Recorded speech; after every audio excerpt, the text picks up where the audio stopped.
Vous avez eu un infarctus ou une angine de poitrine. L'infarctus typique, c'est la douleur thoracique chez quelqu'un. Ça, c'est un vieux schéma qu'on avait. Un caillot sanguin vient boucher l'artère coronaire. Dans ce cas précis, il s'agit d'une urgence vitale. Notre électrocardiogramme confirme la suspicion d'infarctus du myocarde. Il empêche l'apport de sang et d'oxygène à la partie du cœur irriguée par cette artère. Cette partie du cœur lésée risque d'être détruite définitivement sans intervention immédiate. Alors là, vous êtes dans une unité en fait de surveillance. On va vous garder en surveillance. Vous avez fait un infarctus du myocarde. Bonjour, comment ça va et comment va la santé?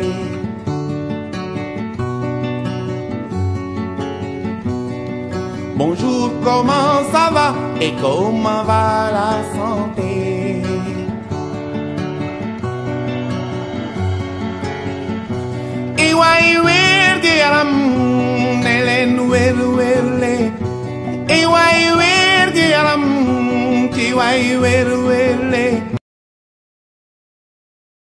L'infarctus du cœur est une affection fréquente dont 7,5 millions de personnes meurent chaque année dans le monde. Il est marqué par la nécrose d'une partie du muscle cardiaque.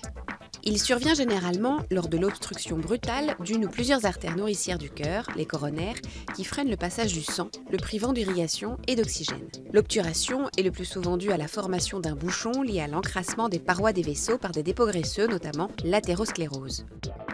L'infarctus peut également être lié à un trouble du rythme touchant un muscle cardiaque en mauvais état. Par ailleurs, certaines substances toxiques, comme la cocaïne ou des médicaments, anxiolytiques, somnifères, peuvent aussi favoriser l'accident cardiaque.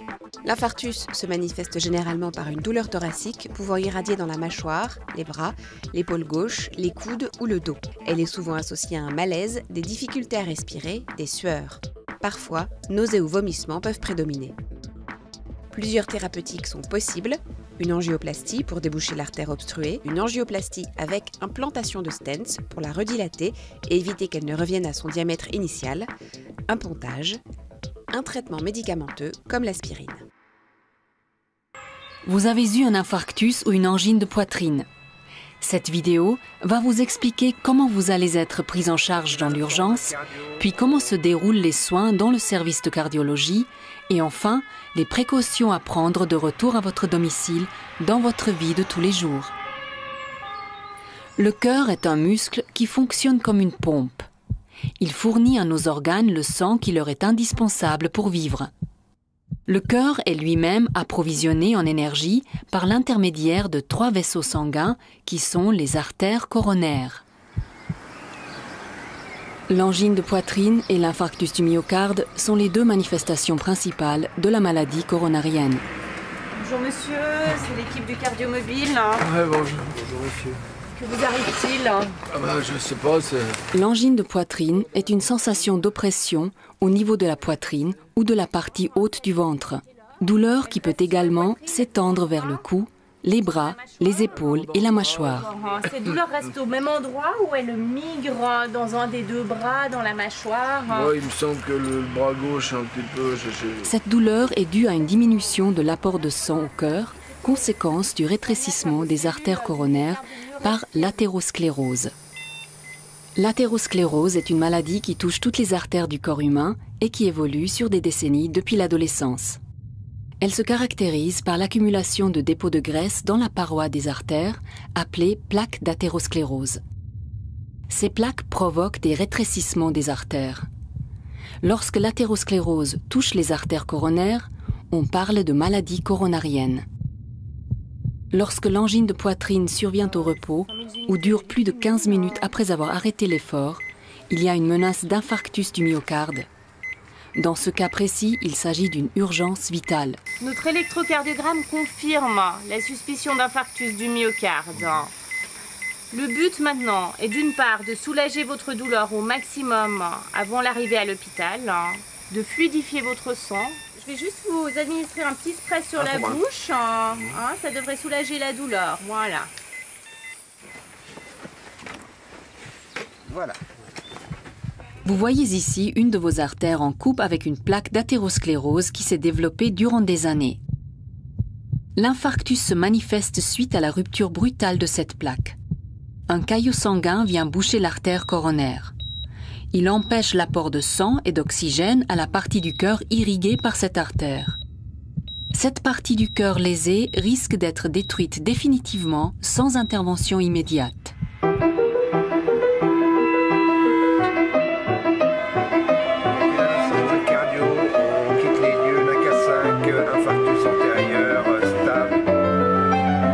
En cas de douleur dans la poitrine qui ne disparaît pas en 15 minutes, appelez Urgence Santé.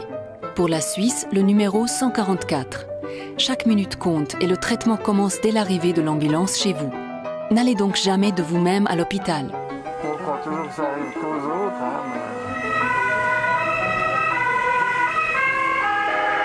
Selon les résultats de votre électrocardiogramme, 2 cas de figure peuvent se présenter. Une artère coronaire est probablement partiellement obstruée. Dans ce cas, l'intervention a lieu généralement dans les 2 à 3 jours après votre admission à l'hôpital. Une artère coronaire est probablement bouchée. Il faut la déboucher en urgence après avoir pratiqué un examen appelé la coronarographie. C'est le cas dont il s'agit ici. Bonjour monsieur, docteur Keller, je suis cardiologue. C'est moi qui vais vous faire un examen maintenant et une intervention. On va vous expliquer ça en détail. D'accord. Voilà, bonjour, monsieur Deligny, 52 ans, connu pour 2 facteurs de risque, une hypertension artérielle, un tabagisme actif, qui présente depuis 1 heure de temps une douleur thoracique typique irradiant au membre supérieur gauche, avec sur ce tracé un infarctus antérieur. Très bien. Avez-vous encore des douleurs dans la poitrine, monsieur? Oui, un peu en sourdine quand je respire fort. Il est très probable que vous soyez en train de faire un infarctus. D'accord, c'est-à-dire en train de boucher une artère du cœur. Et je vous propose de faire maintenant une coronarographie pour aller voir l'état des artères, d'aller voir quelle artère est bouchée et d'aller la déboucher immédiatement. Les risques de complications liées à l'intervention sont faibles, c'est moins de 2% de complications graves. Complications graves, on parle du risque de mourir, de refaire un infarctus, de faire une paralysie à cause d'un petit caillot de sang qui peut partir de l'endroit où on travaille jusqu'au cerveau. Mais ces risques, encore une fois, sont très faibles. Il y a clairement un avantage de faire l'intervention maintenant rapidement et de ne pas attendre. Êtes-vous d'accord de faire l'intervention maintenant? Ah ouais, parce que d'après ce que j'entends, il faut qu'on se grouille. Hein. Oui, c'est ça, exactement. Aujourd'hui, le traitement en urgence de l'infarctus du myocarde est l'angioplastie coronaire. Intervention sous anesthésie locale qui consiste à déboucher ou dilater les artères coronaires à l'aide de ballonnets. Cette intervention est le plus souvent suivie par la mise en place de stents. Le principal inconfort lié à l'intervention provient du fait qu'il faut rester couché et tranquille sur un lit d'examen pendant toute sa durée, c'est-à-dire environ 1 à 2 heures. L'intervention est effectuée sous anesthésie locale. Au début de l'examen, le produit anesthésiant peut provoquer une légère brûlure à l'endroit où l'on pique. Sinon, le reste de la procédure est généralement indolore. La pression est bonne. Parfait. J'injecte. Le cardiologue injecte dans une de vos artères coronaires un produit de contraste qui permet de visualiser les artères coronaires. L'une d'elles est en effet bouchée. Voilà, on est en train de passer au travers de la lésion avec un petit fil pour aller déboucher l'artère. Très bien, merci. Donne-nous un ballon 2,012. Ouais, je te donne tout de suite. Ça va, monsieur? Vous sentez mieux? Un ballonnet est conduit à l'intérieur de la zone bouchée ou rétrécie. On gonfle ce ballonnet pour qu'il puisse déboucher ou dilater cette zone et rétablir ainsi la circulation normale du sang. Généralement, afin d'améliorer le résultat de l'intervention et d'éviter que l'artère ne se rebouche à nouveau, des treillis métalliques cylindriques appelés stents sont mis en place à l'intérieur des artères malades. Il existe 2 types de stents, les stents nus et les stents enduits de médicaments appelés stents actifs. On dit aussi stents à élution. Ces médicaments ont pour but d'éviter que l'artère ne se rétrécisse à nouveau. Très beau résultat. Bien, monsieur Deligny, on a débouché votre artère, donc on l'a débouché au ballonnet, et puis ensuite on a implanté un stent à l'endroit de la lésion. On a un très beau résultat. Pour choisir le type de stent le plus adapté pour vous, nous devons savoir si vous devez subir une intervention chirurgicale importante dans un proche avenir, si vous êtes habituellement sous traitement anticoagulant ou si vous êtes à risque de saigner. Dans cette situation, un stent nu serait peut-être plus adéquat. C'est important, on a mis un stent qui contient un médicament qui donne des meilleurs résultats dans les mois qui suivent. que les stents sans médicaments, donc on appelle ça un stent actif. Il faut savoir que si on vous pose la question, vous devez savoir que vous avez un stent actif dans vos artères du cœur. La mise en place de stents actifs a pour conséquence l'obligation de prendre, en plus de l'aspirine, un médicament fluidifiant le sang pendant plusieurs mois, contre 1 mois seulement avec un stent nu. La complication la plus fréquente de l'intervention est un hématome à l'endroit où l'aiguille a piqué l'artère, appelé le point de ponction. Votre collaboration est absolument nécessaire pour réduire ce risque au minimum en prenant les précautions adéquates. Ça va? Vous vous sentez mieux? Ouais, ça va. Voilà, les docteurs sont en train de faire un petit point de suture. Ça fait un petit peu mal, il ne faut pas bouger. Une fois l'intervention terminée, il est absolument nécessaire de maintenir la jambe concernée étendue sans la fléchir jusqu'à ce que l'infirmière ou le médecin vous autorise à la bouger. Il faut éviter de porter des poids de plus de 5 kg ou d'effectuer une activité physique qui vous essouffle dans les 2 jours qui suivent l'intervention. Aujourd'hui, le recours à la chirurgie se fait plus rare parce que l'angioplastie est devenue une technique sûre et efficace. Vous êtes ensuite conduit dans une unité de soins où un personnel spécialisé veille en permanence sur vous. Voici Monsieur Deligny, que vous attendez de la salle de cathétérisme. Bonjour, monsieur. Alors là, vous êtes dans une unité en fait de surveillance. On va vous garder en surveillance. Vous avez fait un infarctus du myocarde. Là, en salle de cathétérisme, on vous a débouché votre artère. Mais en fait, dans les 12 et 24 premières heures, vous risquez en fait de faire des troubles du rythme. Suite à l'intervention, le cardiologue vous rend visite. Il y a l'intervention, on a débouché l'artère, on a mis un stent, et puis il y a la maladie de base, cette maladie des artères dont je vous parle, qui est une maladie que vous avez depuis des années, qui a progressé. On va traiter ce qu'on appelle les facteurs de risque cardiovasculaire. Les traiter avec des médicaments d'une part, puis d'autre part, on va vous donner des règles d'hygiène de vie, changer votre alimentation, perdre du poids, faire plus d'exercice physique. Après cette période de surveillance, vous allez être orienté dans une unité d'hospitalisation à l'étage. La surveillance se poursuit de manière nettement allégée et le traitement est adapté en fonction de vos besoins. Donc vous êtes ici dans une unité de cardiologie parce que vous avez eu un infarctus. Eh oui. C'était hier? 2 jours. D'accord. Maintenant, vous n'avez plus de douleur? Ah non, alors c'est impeccable. Là. J'ai vraiment l'impression qu'il ne s'est rien passé, quoi. Ils ont fait un boulot super. Ils m'ont débouché tout ça.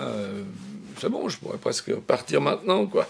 Vous avez une maladie des coronaires, des artères coronaires, la fameuse athérosclérose qui a fait qu'une des artères s'est bouchée. Et un des buts principaux maintenant, c'est de faire en sorte qu'il n'y ait plus d'infarctus, qu'il n'y ait pas un deuxième infarctus, d'accord? Ou de le repousser le plus tard possible. Vous allez devoir prendre des médicaments qu'on va vous donner dès maintenant. Vous en avez déjà eu aux soins intensifs, il faut qu'on continue. 4 groupes principaux de médicaments sont prescrits chez les patients souffrant d'une maladie coronarienne. Les antiagrégants plaquettaires, les bêta-bloquants, les statines, les inhibiteurs de l'enzyme de conversion IEC. Les antiagrégants plaquettaires fluidifient le sang et réduisent donc le risque de formation de caillots. Le chef de file de ces médicaments est l'aspirine. Souvent, notamment après la pose de stent, il est nécessaire de prendre un autre médicament de ce groupe en même temps. Attention, l'arrêt de ces médicaments peut provoquer un nouvel infarctus du myocarde, car le stent peut se boucher. Il ne faut donc jamais arrêter ces médicaments sans l'accord préalable de son cardiologue. Les effets secondaires principaux de ces médicaments sont des saignements qui sont rarement graves. Les bêta-bloquants ralentissent la fréquence cardiaque, diminuent la tension artérielle et soulagent donc le cœur dans son travail. Ils ont des effets indésirables, souvent transitoires, comme par exemple maux de tête, fatigue, vertige, troubles digestifs, diminution de la libido, voire troubles de l'érection. Sachez qu'il en existe plusieurs types et que nous pouvons changer votre bêta-bloquant pour un autre qui vous conviendrait mieux. Les statines font régresser et stabilisent les plaques d'athérosclérose. Elles diminuent aussi les taux de cholestérol. Elles sont en général bien tolérées, mais peuvent provoquer des douleurs musculaires. Dans ce cas, il faudra en parler à votre médecin traitant. Les inhibiteurs de l'enzyme de conversion de l'angiotensine, les IEC, dilatent les artères et diminuent la tension artérielle. Leur principal effet indésirable est la toux. Si cela se produit, nous pouvons vous proposer un médicament d'une autre classe qui n'a pas cet effet secondaire. Ce médicament peut aussi provoquer des vertiges, une baisse de tension ou une diminution de la fonction de vos reins. Nous contrôlons attentivement ces points dès le début du traitement. Vous avez une idée pourquoi cet infarctus est arrivé chez vous? Moi, je pense quand même que c'est lié au souci du travail, Vous ne fumez pas, donc? Ah si, mais ça... Enfin, plus, j'espère. Non, mais moi je fume, mais bon, ça c'est les poumons, c'est pas les artères. Alors, le tabac, c'est bon pour quelque chose au niveau du corps? Ah, ben écoutez, d'après ce qu'on lit, non, mais... D'accord. Donc, moi, je peux vous garantir que le tabac n'est pas bon. C'est pas bon pour le poumon, fumez-tu, c'est pas bon du tout, et on le sait pas toujours assez, notamment nos jeunes, c'est pas du tout bon pour le cœur, pour l'infarctus, d'accord? Et probablement, je peux pas vous garantir ça aujourd'hui, mais une des raisons de l'infarctus, c'est lié au tabac.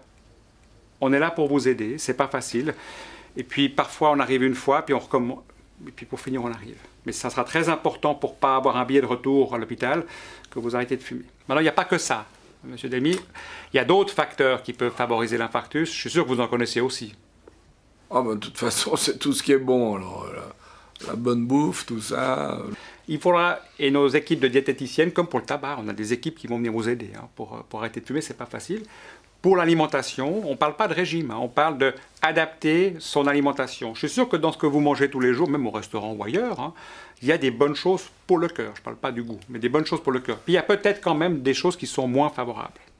On pourra voir ce que vous mangez d'habitude, et puis peut-être qu'il y a des choses à diminuer, d'autres à rajouter. Ça, on verra tranquillement durant ces prochains jours. Qu'est-ce qu'il y a d'autre qui pourrait provoquer ça, dont on parle aussi beaucoup ces temps? Vous faites un petit peu d'activité physique? Non, alors ça pas trop, non. Non, à part le week-end, quand je pars avec les chiens, 1 heure le samedi, 1 heure le dimanche, voire 1h30. Alors ça, c'est important aussi que vous compreniez qu'il va falloir continuer à faire cette activité. On ne parle pas de sport, là, d'activité physique, de façon régulière, chronique. Le plus souvent possible, 2, 3, 4 fois par semaine, des tranches d'1 demi-heure. Prenez plutôt l'escalier avec l'ascenseur de temps en temps, par exemple. On vous expliquera aussi ça. Ça commencera ces prochains jours avec la physiothérapie et ça continuera dans les prochaines semaines dans les différentes phases de réadaptation du cœur. Mais il faudra certainement qu'on vous encourage et que vous vous encouragiez à faire un petit peu plus d'activité physique. La mauvaise nouvelle, effectivement, c'est que vous avez une maladie chronique avec laquelle vous allez devoir faire avec toute votre vie. Mais néanmoins, la bonne nouvelle, c'est que vous-même, vous pouvez agir sur les facteurs de risque de cette maladie. Et en plus, nous pouvons vous aider à agir sur ces facteurs de risque. C'est aussi le but de cette hospitalisation dans cette unité, c'est d'introduire des médicaments qui ont déjà été introduits aux soins intensifs, mais de les poursuivre, de vous surveiller et d'agir sur les facteurs de risque. Ah ben, il faudra y aller comme ça. Tout ça est tout à fait faisable. Je suis persuadé qu'on y arrivera. Ouais, parce que si je décide de le faire, je le fais. Mais là, je viens de réaliser, de comprendre que c'était une maladie. Moi, j'ai toujours cru que c'était, comme je disais, une jambe cassée. Il y a un énorme challenge, comme disent les Anglais. Ah, mais c'est possible. Il y a une grande partie, c'est vous qui allez travailler. Mon collègue vous a parlé des facteurs de risque. Et puis, il y a les médicaments, votre médecin de famille, spécialiste, qui va vous suivre pendant des années. Éviter la récidive à tout prix. C'est non seulement se réadapter physiquement, prendre des médicaments, mais c'est aussi changer radicalement certains modes de votre vie. Et entrez. Bonjour monsieur, je suis Valérie, la diététicienne. Les infirmières vous ont dit que j'allais passer? Ouais, on m'a dit qu'on allait m'apprendre à manger. Vous vous rendez compte? Tout à fait. Je voulais vous inviter à aller face à la fresque qui se trouve dans le couloir, pour que ce soit plus facile en fait, ce sera un peu imagé. Si vous voulez. Je n'ai pas remarqué qu'il y avait une fresque, moi. Si. Avant de rentrer dans les détails, en fait, je voulais voir quelles étaient vos habitudes alimentaires à la maison. Est-ce que vous mangez plutôt à la maison, plutôt au restaurant? Ah non, moi c'est au restaurant. Je suis payé pour ça. D'ailleurs, je mange au restaurant tous les jours. Quand vous mangez au restaurant, vous prenez le plat du jour ou vous prenez le plat avec entrée, dessert? Alors écoutez, moi c'est des menus gastronomiques parce que je suis payé pour visiter les restaurants d'hôtel, les grands restaurants, les étoilés, Y a-t-il des habitudes à changer dans votre vie? En modifiant votre mode de vie, vous allez découvrir de nouveaux plaisirs. Ce n'est pas toujours facile. Par où commencer? À qui s'adresser? Comment faire pour que cela dure? Les soignants sont là pour vous aider dans ce processus à votre rythme. le personnel soignant vous invitera à une discussion sur ce qui vous tient à cœur et ce qui est le plus important pour vous maintenant et dans votre futur. Et pour éviter en fait de refaire un accident cardiovasculaire, il est dans votre intérêt d'essayer de modifier un petit peu vos habitudes alimentaires. Je ne savais pas que je risquais d'en refaire un deuxième. Alors là, une chose est certaine, c'est que je vais faire un effort, je n'ai pas du tout envie de refaire un infarctus. J'ai frisé le code, donc un deuxième, ça ne m'intéresse pas. Arrêter de fumer, c'est la mesure préventive la plus efficace. Faire 30 minutes d'effort modéré tous les jours. Adopter une alimentation saine et équilibrée. Perdre des kilos superflus. Mieux gérer votre stress. En agissant sur chacun de ces facteurs de risque, vous pouvez éviter de faire un autre infarctus du myocarde. On va essayer d'aller un petit peu plus vite. Ouais, c'est vous là, moi je marche doucement parce que je voulais pas vous fatiguer. Pas mal mais du moi, tout. ça va, ouais. Hein? D'accord. Mais je pense qu'effectivement, les choses ne vont pas trop mal du tout. Voilà, monsieur Deligny, vous avez déjà vu beaucoup de médecins depuis que vous êtes arrivé à l'hôpital. Moi, je m'occupe plus particulièrement de la réadaptation cardiovasculaire. Alors, qu'est-ce qu'on vous propose? On vous propose un programme de 6 semaines. C'est un programme ambulatoire, ça signifie que vous allez venir uniquement le matin pour faire le programme. L'après-midi, vous êtes libre. Ouais, mais 6 semaines, alors ça me paraît long. Hein. Je vois pas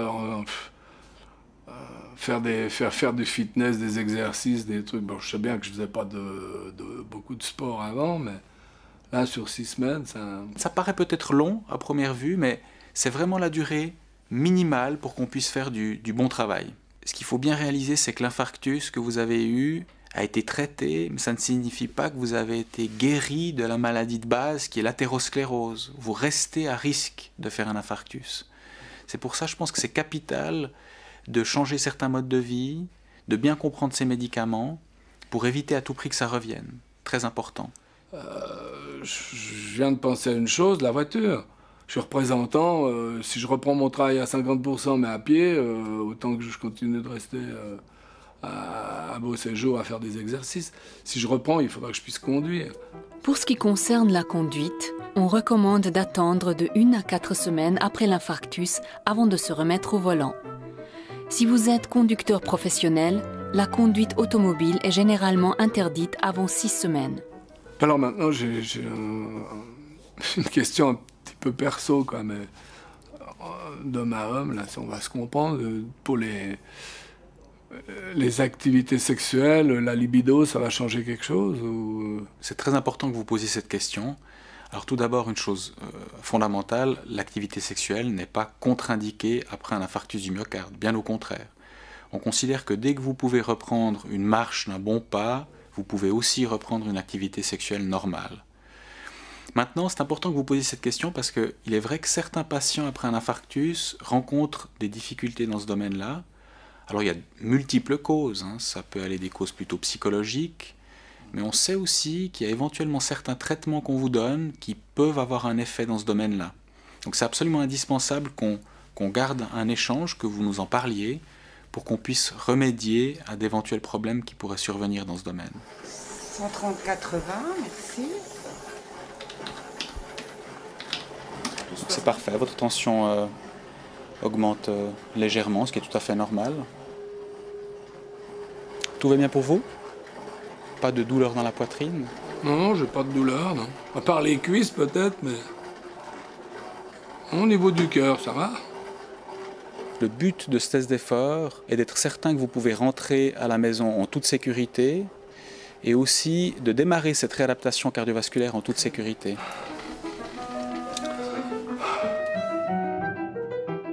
Vous allez maintenant rentrer chez vous. Des médicaments très importants vous ont été prescrits. Si un traitement est mal supporté, vous devez immédiatement le signaler à votre médecin traitant ou à votre cardiologue. Mais n'arrêtez jamais un médicament de votre propre initiative. L'ensemble des traitements concernant la maladie coronarienne est normalement pris en charge par les assurances maladie. Mais n'hésitez pas à demander à votre assurance si vous avez le moindre doute concernant le remboursement de vos soins. Pendant votre réadaptation cardiovasculaire, vous allez pratiquer une activité physique sous surveillance médicale. Toute une équipe va vous prendre en charge. Cardiologue, tabacologue, psychiatre, diététicienne, physiothérapeute, maître de sport. Si vous avez la durée qu'on va augmenter, on va commencer par 10 minutes. On rappuie sur Start et là vous avez le compte à rebours. Après l'exercice, vous allez regarder cette échelle validée qui va de 6 à 20 avec 3 couleurs ici qui représentent justement comment est-ce que vous ressentez l'effort que vous venez de faire. Est-ce que c'était très facile, assez facile, un peu difficile, très difficile?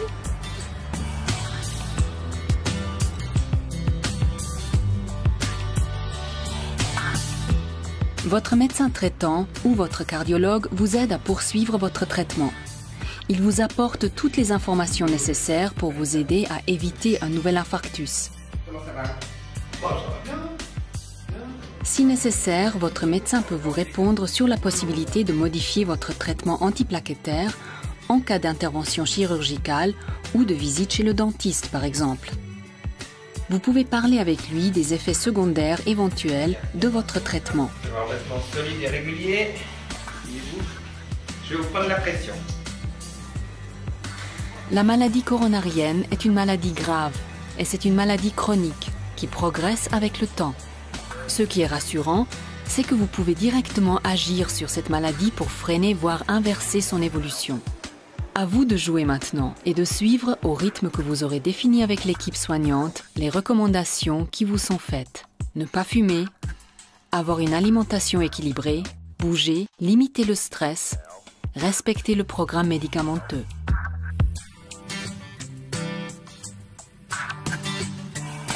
La maladie coronarienne n'est pas une fatalité.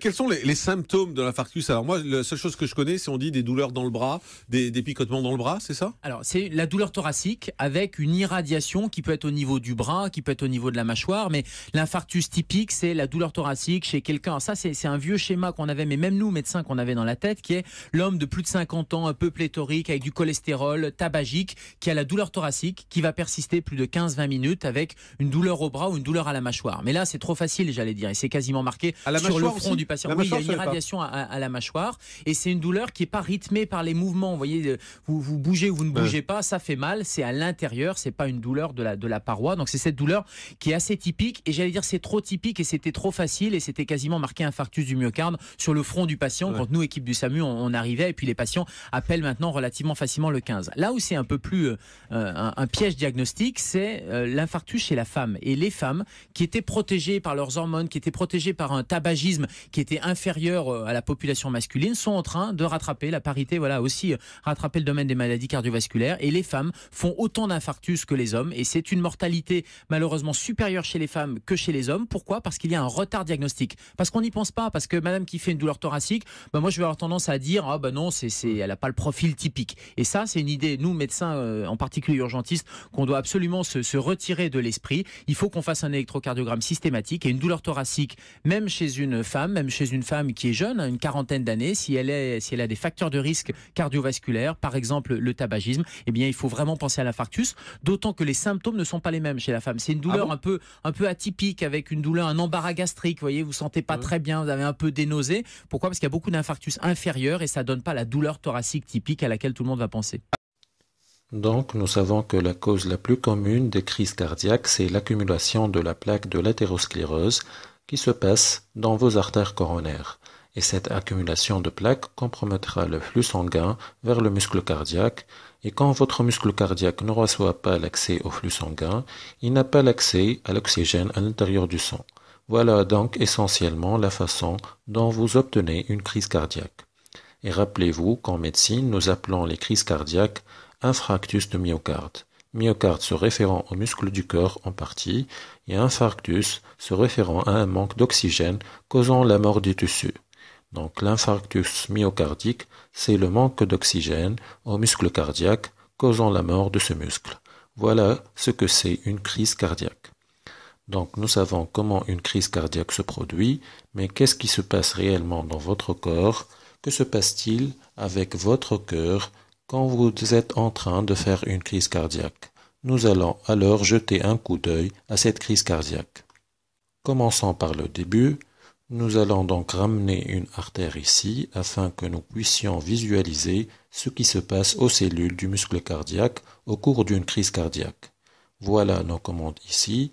Voilà quelques cellules du muscle cardiaque et alors vous pourriez avoir remarqué que je dessinais ces cardiomyocytes d'une manière très curieusement connectée et donc vous pouvez voir une connexion là et un lien là-bas et puis il y a un là et ainsi de suite. Et la raison pour laquelle les cardiomyocytes, que les cellules du muscle du cœur, sont connectées de cette manière, c'est parce qu'en étant connectées comme cela, elles peuvent travailler ensemble plus efficacement pour faire en sorte que le cœur pompe proprement. Donc, que se passe-t-il exactement lors d'une crise cardiaque? Disons que nous regardons ce bloc ici, et puis disons que la pièce de l'artère que nous avons dessinée, c'est cette pièce de l'artère ici. Donc, tous ces cardiomyocytes ici sont ce qui entoure ce vaisseau ici. D'accord? C'est bien donc cette pièce-là que nous représentons. Donc, vous avez cette plaque en amont de vos artères, et elle n'est pas encore rompue, elle est juste là, elle ne fait presque rien pour le moment. Mais ensuite, disons que vous commencez à jouer du football, d'accord? Donc, vous commencez à courir, chasser le ballon, et puis quand vous êtes en train de courir, le sang est forcé en quelque sorte de circuler plus rapidement et de plus en plus rapidement à travers votre artère coronaire. D'accord? Parce que votre cœur pompe encore plus vite.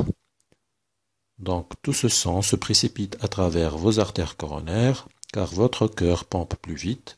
Ce sang qui se précipite va en quelque sorte bombarder la plaque, et disons que cela va se rompre dans ce cas-là, et vous développez ce thrombus. Donc vous développez ce grand caillou sur cette plaque rompue. Dans ce cas, que pensez-vous que ça va se passer à la partie en aval de cette artère? Elle ne va plus recevoir de sang, elle ne va plus recevoir assez de sang, d'accord? Parce que ce caillou bloque le flux sanguin. Donc, alors qu'avant vous avez beaucoup de sang qui circule dans votre artère coronaire, et donc vos cardiomyocytes reçoivent beaucoup d'oxygène de ce sang, maintenant, à cause de cet énorme caillou, il y a beaucoup moins de débit sanguin dans l'artère coronaire, d'accord, vers le muscle cardiaque qui commence à se ralentir. Donc à ce moment, tout d'un coup, ces cellules du muscle cardiaque ne reçoivent pas vraiment tout l'oxygène dont elles ont vraiment besoin. Elles commencent à devenir privées d'oxygène et elles commencent à avoir vraiment faim pour l'oxygène. Et quand elles ont vraiment faim pour l'oxygène, elles commencent à envoyer des signaux de douleur au cerveau. Et ces signaux de douleur disent essentiellement au cerveau « Hey cerveau, il semble que nous n'avons pas d'oxygène ici. Vous devez faire quelque chose à ce sujet maintenant. » Et effectivement, cette douleur peut se sentir un peu comme celle liée aux troubles digestifs parce que vous n'êtes pas vraiment habitué à ce type de douleur. Donc votre cerveau devient en quelque sorte confus et pense qu'il s'agit peut-être de douleur des troubles digestifs. Donc vous pourriez réellement sentir la douleur juste en dessous de votre cœur, juste au-dessous de votre estomac. Donc ceci est en réalité le début d'une crise cardiaque. Donc voyons notre caillou ici maintenant. Il s'agrandit encore plus et il est en train de bloquer maintenant environ les 2/3 de l'artère. Donc votre douleur va commencer à se détériorer et certaines personnes pourraient commencer à ressentir de la douleur dans leurs bras. Et nous la voyons surtout au niveau du bras gauche. Et la raison pour laquelle vous pouvez avoir la douleur dans vos bras au début lors d'une crise cardiaque, c'est parce que certains des nerfs qui sont reliés au cœur ont la même origine que certains de ceux qui sont connectés à votre bras.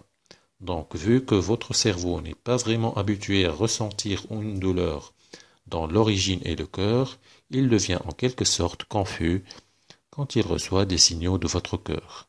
Et dans cette confusion, il pense que la douleur vient de votre bras. C'est ce qu'on appelle la douleur projetée.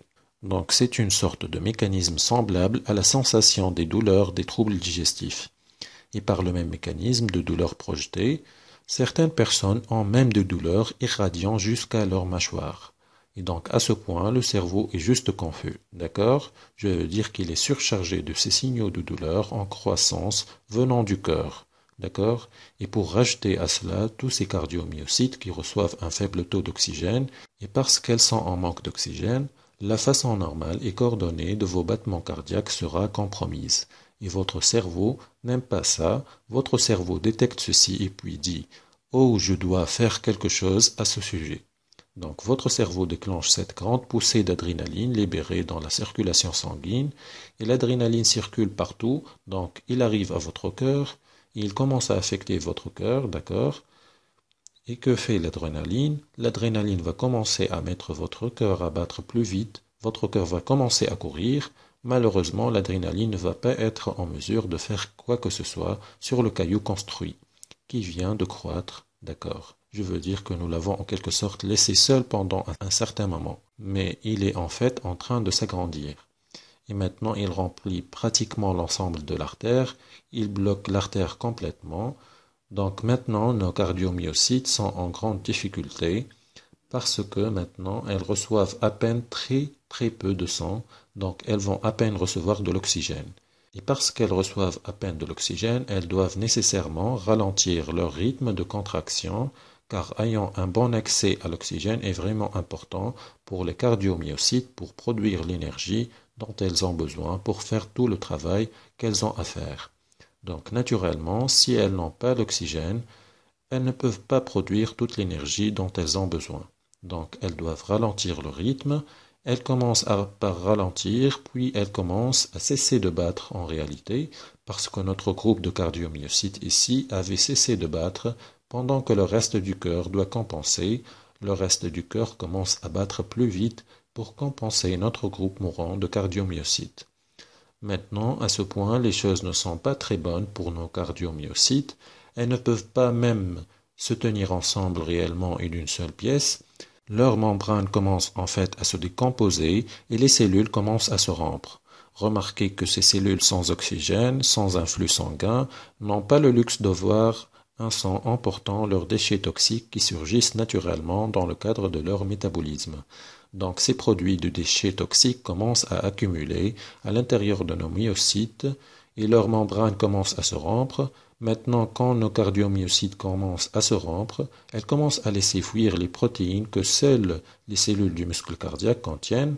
Elles commencent à fuir ces protéines dans le flux sanguin. Ces protéines sont appelées troponines. Les troponines sont un type de protéines structurales que vous trouverez uniquement dans les cellules du muscle cardiaque. Et donc gardez cela à l'esprit parce que ça va devenir important plus tard lorsque nous parlerons du diagnostic des crises cardiaques. Et donc maintenant notre cœur blessé commence vraiment à se racheter soi-même et le battement commence à devenir un peu plus faible et vous commencez à avoir des effets encore plus sur tout votre corps.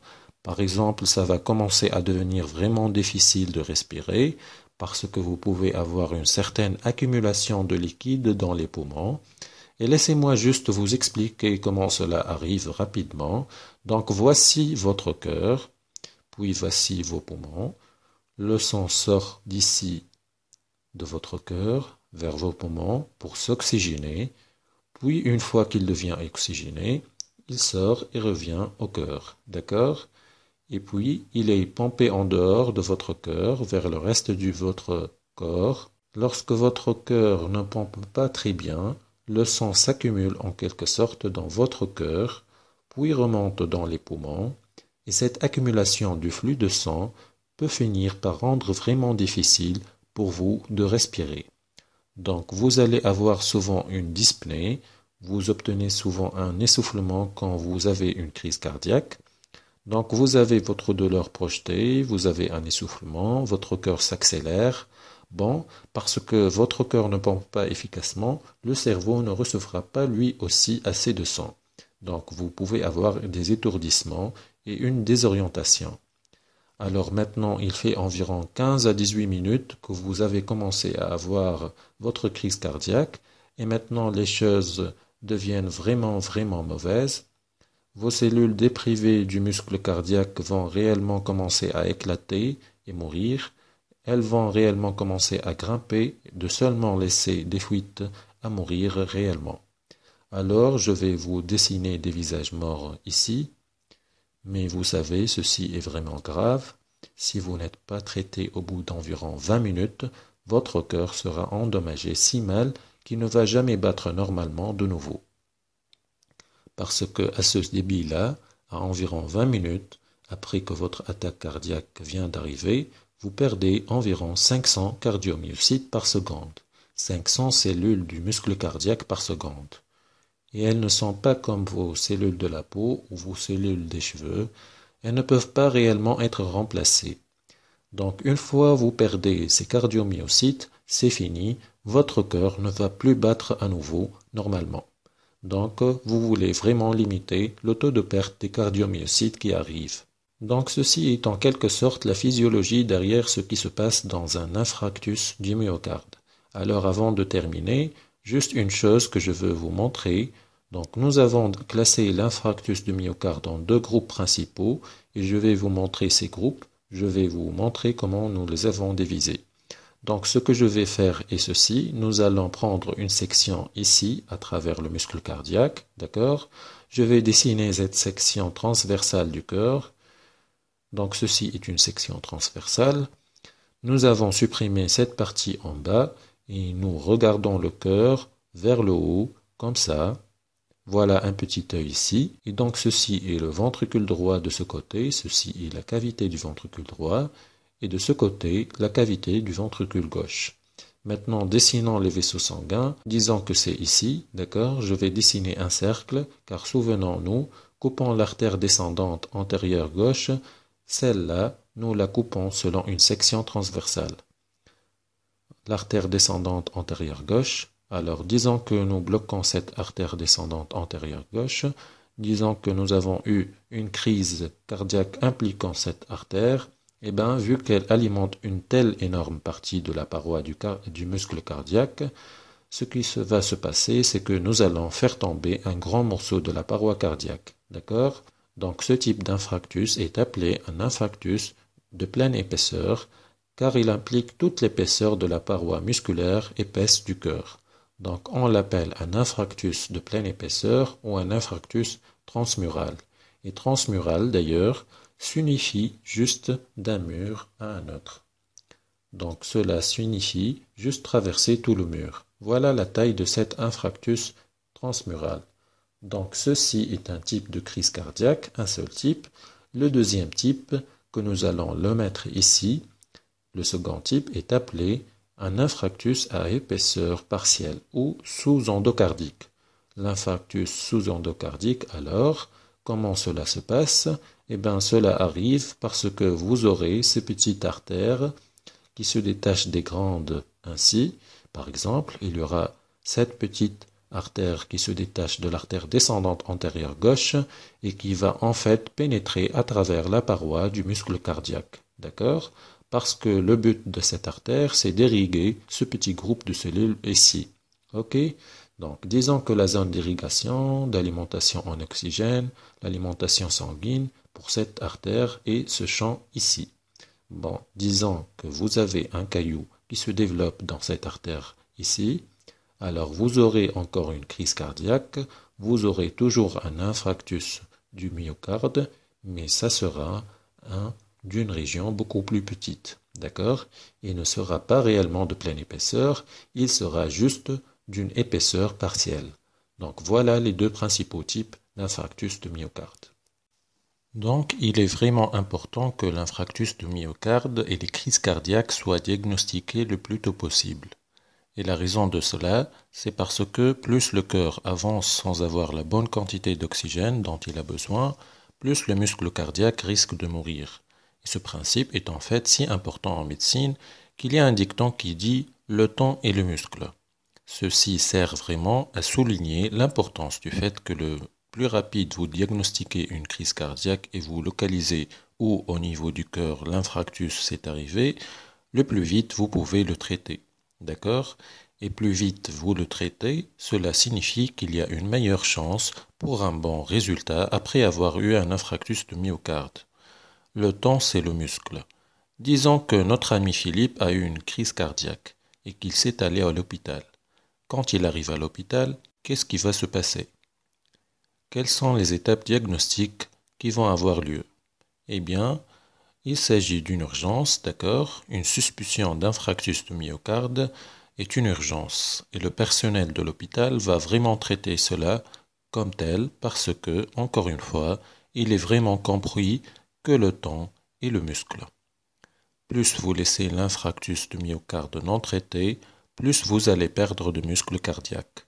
Donc Philippe va voir des médecins sur son cas assez rapidement. Le diagnostic est vraiment basé sur 3 grandes choses. Et c'est basé sur quoi? Il est basé sur l'interrogatoire. Voilà la première chose. Et c'est quoi l'interrogatoire? L'interrogatoire, c'est essentiellement parler aux patients et avoir une idée de ce qui est arrivé pour les amener à l'hôpital. Une autre chose, et c'est sans doute la plus importante, c'est faire un ECG. Donc, qu'est-ce qu'un ECG? Il s'agit d'une machine qui permet de mesurer l'activité électrique du cœur. Je vais détailler cela dans une minute. Et la troisième chose importante, c'est les analyses sanguines. Prélever un échantillon de sang du patient et rechercher certaines protéines dans le sang qui peuvent indiquer qu'une crise cardiaque est arrivée. Voilà donc nos 3 choses importantes. Ce sont les 3 piliers en matière de diagnostic. Alors, qu'est-ce qu'un interrogatoire? Développons plus profondément chacun de ces choses. L'interrogatoire ressemble fondamentalement à une session de questions et réponses entre un professionnel de la santé et le patient. Et le but réel derrière l'interrogatoire, c'est de savoir quel type de symptômes a eu le patient et combien de temps cela a duré. Typiquement, il est vraiment inquiétant si les symptômes ont duré pendant plus de 20 minutes dans le cas d'un infarctus de myocarde suspecté. Et pourquoi cela est inquiétant? Eh bien, cela est inquiétant parce que c'est presque un signe que les dégâts qui se sont arrivés au cœur sont probablement irréversibles. Ce sont ces types d'informations que vous devez obtenir lors d'un interrogatoire. Vous voudriez poser des questions sur la douleur thoracique parce que les gens qui ont eu un infarctus de myocarde rapportent parfois que la douleur qu'ils ressentent est presque comme quelqu'un qui a mis une brique sur le thorax. Il s'agit d'une douleur vraiment trop lourde dans le centre du thorax. Vous pouvez demander à votre patient si sa douleur thoracique irradie quelque part, si elle semblait se déplacer en quelque sorte ailleurs dans son corps. Les gens qui ont eu un infarctus de myocarde vont parfois signaler que la douleur paraît se déplacer vers les bras ou jusqu'à leurs joues ou vers les épaules. Vous pourriez également demander si le patient avait un essoufflement. Parfois, les gens ont le souffle court, car vu que leur cœur ne pompe pas correctement, le sang venant des poumons vers le cœur va revenir en arrière vers le poumon et créer ce genre de pression dans les poumons, ce qui va empêcher les gens d'être en mesure de respirer correctement pendant une crise cardiaque. Vous pourrez demander si le patient a senti des nausées ou s'il a vomi. Cela pourrait se produire parce qu'une partie de leur système nerveux, appelé le système nerveux autonome, pourrait encore essayer de comprendre ce qui se passe lors d'une attaque cardiaque. Il pourrait avoir des sentiments de vouloir vomir. Vous pouvez demander si le patient a eu des étourdissements ou s'il avait réellement perdu conscience. Cela pourrait se produire parce que la capacité du cœur commençait à se compromettre, d'accord, de sorte qu'il ne pourrait pas nécessairement obtenir du sang pour le cerveau. Il pourrait se sentir un peu étourdi et il risquait de perdre conscience entièrement. Vous pourrez demander s'il a commencé à transpirer abondamment. Beaucoup de gens qui ont eu un infarctus de myocarde ont brutalement transpiré énormément. Donc il y a 2 précautions à en parler. La première, c'est que les hommes et les femmes connaîtront tous les symptômes que je viens d'énumérer, mais les statistiques montrent effectivement que les femmes semblent éprouver des nausées, des vomissements et des étourdissements et de la transpiration plus souvent que les hommes. La deuxième mise en garde, c'est que chez les personnes qui ont le diabète, les nerfs qui transmettent la douleur du cœur peuvent être endommagés dans le cadre d'une complication de leur diabète. Parfois, les gens ayant le diabète ne peuvent pas sentir la douleur thoracique car ils ne peuvent pas en fait sentir les signaux de douleur provenant de leur cœur et de leur poitrine. Ici est la deuxième mise en garde. mais c'était vraiment une partie des éléments clés de l'interrogatoire que vous voudriez poser à propos de quelqu'un chez lequel vous suspectez avoir un infarctus de myocarde. Donc c'était un de nos 3 piliers. Nous avons fait l'interrogatoire, maintenant nous devons passer à l'ECG. ECG, qu'est-ce qu'un électrocardiogramme? Un électrocardiogramme est essentiellement une machine qui permet de détecter l'activité électrique du cœur. Et puisque nous savons à quoi ressemble l'activité électrique normale de notre cœur, donc à chaque battement, nous obtenons réellement un modèle comme celui-ci, qui ressemble à quelque chose comme ça sur un ECG. Ce que nous pouvons faire est de faire un ECG sur quelqu'un qui a eu une crise cardiaque ou une personne que nous pensons qu'elle a eu une crise cardiaque, et nous pouvons comparer ensuite ce que leur modèle ressemble à ce qu'un modèle normal devrait ressembler. Et en fonction de leur type de modèle, et nous allons voir quelques modèles dans une seconde, nous pouvons en quelque sorte avoir une idée sur le type de crise cardiaque qu'ils ont eu et quel était son siège au niveau du cœur. Donc voyons les parties du tracé de l'ECG. À propos, ce modèle ici est appelé un tracé ECG représentant en fait un battement de cœur. Donc nous allons étiqueter d'abord, donc ceci est lente P, on l'appelle cela lente P représentant l'activité électrique de la contraction auriculaire, ceci est lente Q, voilà R, S, et ceci est le segment QRS, cela représente la contraction ventriculaire et la relaxation auriculaire. Que pensez-vous de cela? C'est lente T, signifiant la relaxation ventriculaire, et pour anticiper votre question, ces ondes ont été nommées arbitrairement PQRST, ce sont tout simplement des lettres qui ont été affectées à cette courbe sans une raison réelle. Elles sont juste là pour les rendre faciles à les référer. Et je ne vais pas vraiment entrer dans les détails de comment lire un ECG, mais il suffit de dire que la comparaison du tracé d'un ECG pris de quelqu'un que vous suspectez avoir une crise cardiaque avec un ECG normal vous donnera une très bonne idée pour savoir si cette personne a eu une crise cardiaque ou non.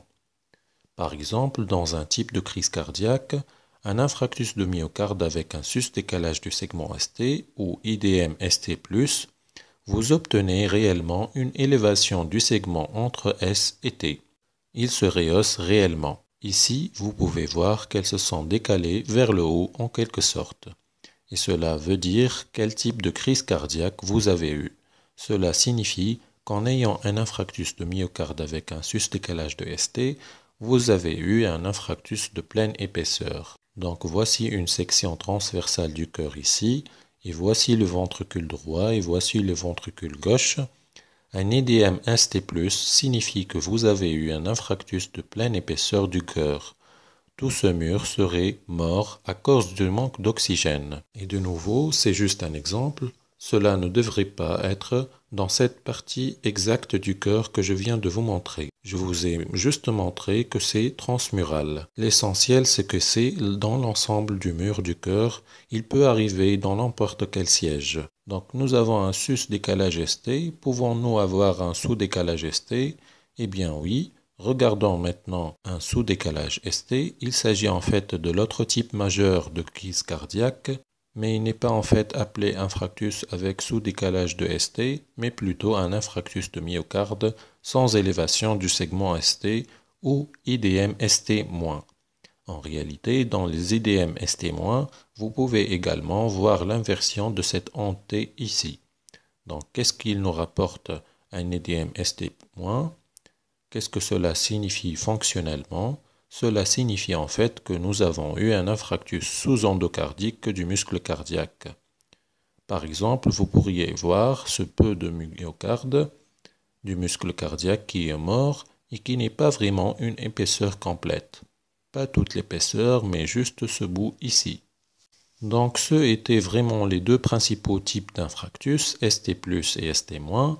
Les ECG sont vraiment très utiles pour nous aider à décider nous sommes en face de quel type d'infarctus chez un patient donné. D'accord? Alors quel est notre troisième pilier dans le diagnostic de la crise cardiaque? Eh bien ce sont les tests sanguins. Donc quel type de bilan sanguin allons-nous faire?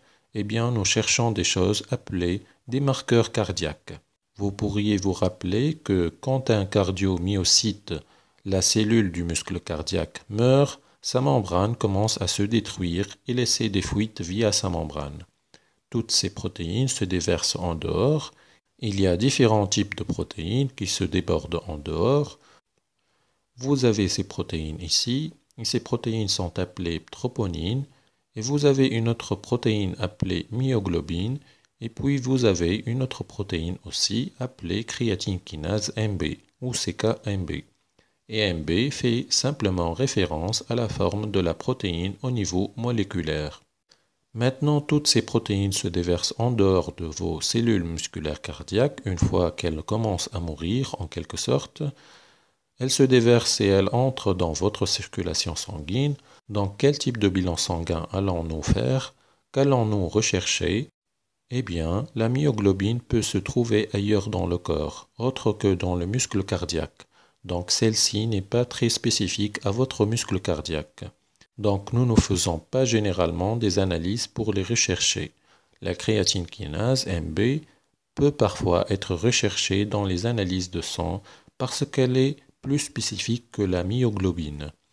Mais les troponines et spécifiquement troponines T et I, qui sont des sous-types spécifiques de troponines, et ceux-là sont réellement trouvés exclusivement dans votre muscle cardiaque, et elles ne devraient exister que dans vos muscles cardiaques.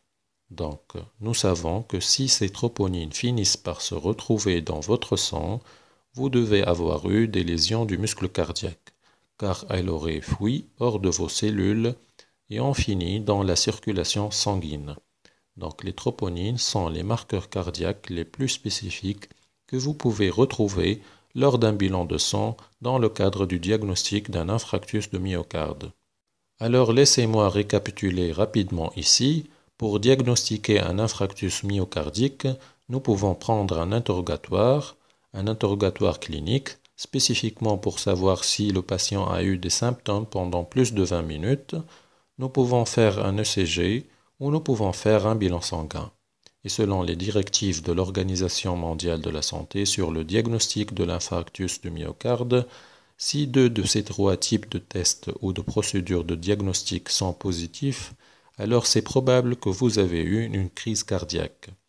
Et si ces 3 sur 3 d'entre eux sont positifs, alors vous avez eu certainement une crise cardiaque. L'idée principale dans le traitement de l'infarctus de myocarde est de limiter les dégâts qui arrivent à votre cœur et de minimiser les complications qui pourraient surgir. Le traitement doit faire face au caillou qui a provoqué l'infarctus de myocarde en premier lieu, et il doit rétablir l'équilibre entre la demande et l'alimentation en oxygène du myocarde. Donc il y a certains aspects de traitement qui sont communs à tous les types de syndromes coronariens aigus, mais il y a des différences très importantes dans l'approche pour les patients qui se présentent avec un IDM ST+, ou un infarctus de myocarde avec un sus-décalage ST, par rapport à la longueur instable et l'IDM ST-, l'infarctus de myocarde sans élévation ST. Et nous allons parler de celui-ci. L'angine instable et l'IDM ST- sont généralement traités de la même façon, considérant que l'IDM ST+ est traité un peu différemment parce qu'il est plus grave. Alors qu'est-ce qui se passe? Eh bien, tout patient qui arrive à l'hôpital avec une attaque cardiaque suspectée, avec un infarctus du myocarde suspecté, sera d'abord admis dans une unité des soins intensifs cardiaques. Il serait mis sous une surveillance ECG continue à la recherche des arythmies ou des rythmes cardiaques anormaux. Rappelez-vous que l'électrocardiogramme donnerait aussi une très bonne idée du type de la crise cardiaque que vous aurez pu avoir. Il sera mis en position couchée sur le lit pour empêcher que son cœur travaille trop durement, et ainsi minimiser la demande en oxygène de son muscle cardiaque. Il pourrait recevoir un apport d'oxygène s'il s'est avéré qu'il n'a pas assez d'oxygène dans le sang, et il pourrait recevoir la morphine pour réduire la douleur thoracique qu'il éprouve, et pour réduire également l'anxiété qu'il pourrait sentir, tout en espérant qu'en faisant cela, en réduisant son anxiété, il va réduire son rythme cardiaque et réduire encore plus la quantité d'oxygène dont son cœur a besoin. Vraiment important, il recevra l'aspirine aussi, Et l'aspirine pourrait réduire le développement du caillou qui pourrait être la cause de ces symptômes qui peuvent être à l'origine de son infarctus du myocarde. Cette aspirine qui est en fait l'une des interventions les plus importantes dans la réduction de la mortalité chez les patients dans toutes les formes des syndromes coronariens aigus. Ok, donc tout ça se passe tout de suite et sur le plan immédiat. Ensuite, nous devons penser à se débarrasser en quelque sorte de ce caillou qui a provoqué sa crise cardiaque et permettant au sang de circuler de nouveau dans cette région qui a été privée de sang. Donc se débarrasser de ce caillou et permettre au sang de circuler de nouveau dans cette partie du cœur est appelé reperfusion. Et c'est le prochain objectif. Si un patient arrive et le tracé ECG a déterminé qu'il y a un IDM ST+, un infarctus de myocarde avec un sus-décalage ST, et il s'est présenté à l'hôpital dans environ 2 heures après l'apparition de ces symptômes, il pourrait recevoir un médicament pour briser son caillou, dans un processus appelé thrombolyse. Thrombo se réfère au caillou de sang et la lyse se référant à la décomposition. Ceci est en fait ce qui est appelé quand vous entendez des casseurs de cailloux. Donc si cette médication est donnée assez tôt, il y a une chance très élevée de rétablir le flux sanguin vers la partie endommagée du cœur. Et cela réduit vraiment les dommages tissulaires que le cœur pourrait avoir. Encore une fois, juste pour répéter, ceci est seulement pour les patients atteints d'un IDM ST+, et non pas d'un angor instable ou d'un IDM ST-. Et ceci est dû au fait que le type des cailloux qui sont abîmés avec des casseurs de cailloux sont seulement retrouvés dans les IDM ST+, et non pas en cas des IDM ST-. Donc tout ce que nous avons parlé fait vraiment partie de la prise en charge urgente de quelqu'un qui se présente avec un syndrome coronarien aigu. Donc tout ça va se passer à l'hôpital immédiatement. Ensuite, le patient sera mis sous des médicaments à l'hôpital qu'il va alors continuer à les prendre pendant le reste de sa vie. Et la raison, c'est parce que la prise de ces médicaments à vie a été démontrée dans les essais cliniques qu'elles réduisent la mortalité. Donc voilà le taux de décès attribué à avoir eu une crise cardiaque précédente. Parmi les autres effets positifs, ils ont également montré la réduction du risque d'avoir une autre crise cardiaque. Donc encore une fois, ce sont les médicaments que vous allez commencer à l'hôpital après ce genre de prise en charge urgente, et alors vous aurez besoin de les prendre indéfiniment. Alors quels sont ces médicaments ? Eh bien, il y a des médicaments qui tentent de restaurer l'équilibre entre l'alimentation et la demande en oxygène. Donc les médicaments comme les bêta-bloquants travaillent en faisant battre le cœur plus lentement, moins de battements par minute. Il réduit aussi la force du battement du cœur. Donc tout cela réduit la demande du cœur en oxygène parce que si les muscles ne travaillent pas assez durement, alors ils ont besoin de moins d'oxygène. Un autre groupe de médicaments que vous pourriez prescrire sont les dérivés nitrés. Les dérivés nitrés sont des vasodilatateurs, donc ils ouvrent les vaisseaux sanguins, ils dilatent les vaisseaux sanguins pour améliorer la circulation sanguine. Vous auriez également donné plus de médicaments pour prévenir le développement de plus de cailloux qui pourraient bloquer vos vaisseaux coronaires. Donc vous avez prescrit déjà l'aspirine, mais vous pourriez également prescrire l'héparine ou la warfarine. Et ce que ceux-ci font, c'est qu'ils empêchent la cascade de coagulation de se produire aussi facilement. Donc ils ralentissent tout d'abord la croissance du caillou qui pourrait avoir causé votre infarctus du myocarde, et deuxièmement les autres cailloux que vous pourriez développer au cours du temps. Vous pourriez probablement prescrire une statine. La statine réduit le taux de cholestérol sanguin et elle diminue la progression de l'accumulation de l'athérome dans les artères coronaires. Souvenez-vous que les plaques sont remplies de cholestérol, de sorte que vous pourriez probablement prescrire une statine à prendre à vie. Enfin, vous pourriez donner un inhibiteur de l'enzyme de conversion qui réduit la pression artérielle et les études ont effectivement montré que les inhibiteurs de l'enzyme de conversion peuvent réduire les changements structurels négatifs qui peuvent se produire dans votre cœur après un infarctus de myocarde. Donc ce sont les principaux traitements avec des médicaments que vous prescrivez après avoir vu un infarctus de myocarde. ñu leen di nuyu bu baax di leen ñaan donc boo leen seetaanee suñu vidéo ba pare ngeen bës abonné bu leen fàtte mu ko bës cloche bi suuf parce que moom mooy tax vidéo bu ñu dugal ngeen njëkk see jot bye bye. Bonjour, comment ça va et comment va la santé?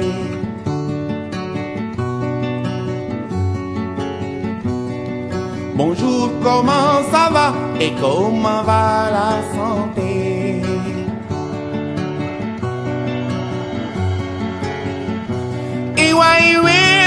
yaram ne leen wér wér le ay waay wér gi yaram ci waay wér